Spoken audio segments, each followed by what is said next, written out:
Hey y'all, welcome back to another video. In today's video, we're going to be making some cinnamon roll squares. If you don't have the square pan like I do, you can just make cinnamon roll muffins. So this recipe calls for all-purpose flour, but I'm going to substitute it for bread flour. So you're going to need 2 cups of flour,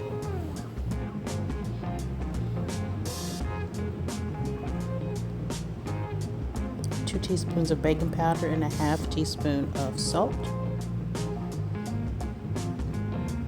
and 3/4 cups of sugar.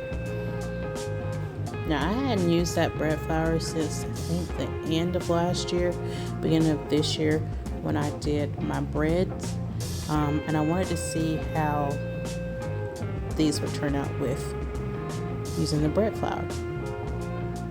So next is going to be a 1/3 cup of vegetable oil and 3/4 cups of milk. I'm all out of regular milk, but I do have some soy milk, so I'm going to use that instead. Now this is the regular unflavored soy milk. I don't know how these will turn out if you use the vanilla soy milk. Probably not too bad, but I'm just using the plain soy milk. You're also going to need 1 egg, and you're going to mix these together, and then you're going to combine the wet ingredients with your dry ingredients.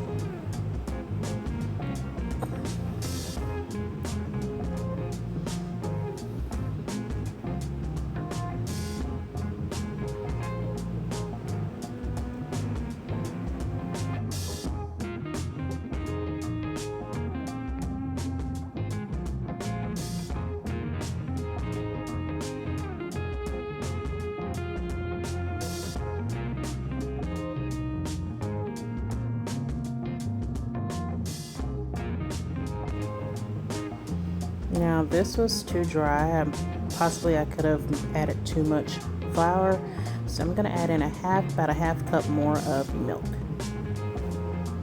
When you're baking, that's why they say it's best to weigh out your dry ingredients, because when you just scoop it like I did out of the bag or out of the container, you tend to get too much flour. But it's an easy fix, just add more milk. And as you see, it's now the right consistency. More like a batter instead of previously it was like more of a dough. So we're going to make the cinnamon swirl: 2 tablespoons of melted butter, a 1/3 cup of sugar, and 2 teaspoons of cinnamon. For whatever reason, I grabbed a tablespoon and I added 2 tablespoons of cinnamon. That's way too much, but I ended up scooping some of it out. Now if you like a lot of cinnamon in your stuff, or if you think you're gonna want a lot of cinnamon, by all means add 2 tablespoons, or just actually not even 2, just 1 tablespoon. But the recipe, which I'll have linked below, only calls for 2 teaspoons. So I left about a tablespoon in there. I'm gonna give this a mix. This bowl is extremely hot. This is a bamboo bowl and they get very hot in the microwave, so I was trying to be careful while I was mixing it. So I greased down my square loaf pans. I have made a while back McGriddle square muffins with this pan. I'll link this pan again. I ordered it off of Amazon a long time ago.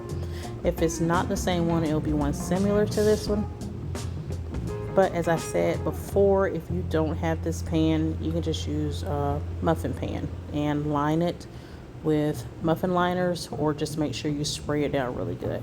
I don't have square liners, so I just sprayed it down really good. It's going to go in a 375-degree oven for 20 to 25 minutes. And once it comes out, it looks like this. So I let it cool off for maybe 10 minutes, and then I'm going to transfer it to this. This is like a portable cake pan that I have, that I lined with foil just to make easy cleanup, because I know I'm going to pour the glaze over the top of this. And to make the glaze, you just need 1 cup of powdered sugar and 1 to 2 tablespoons of milk.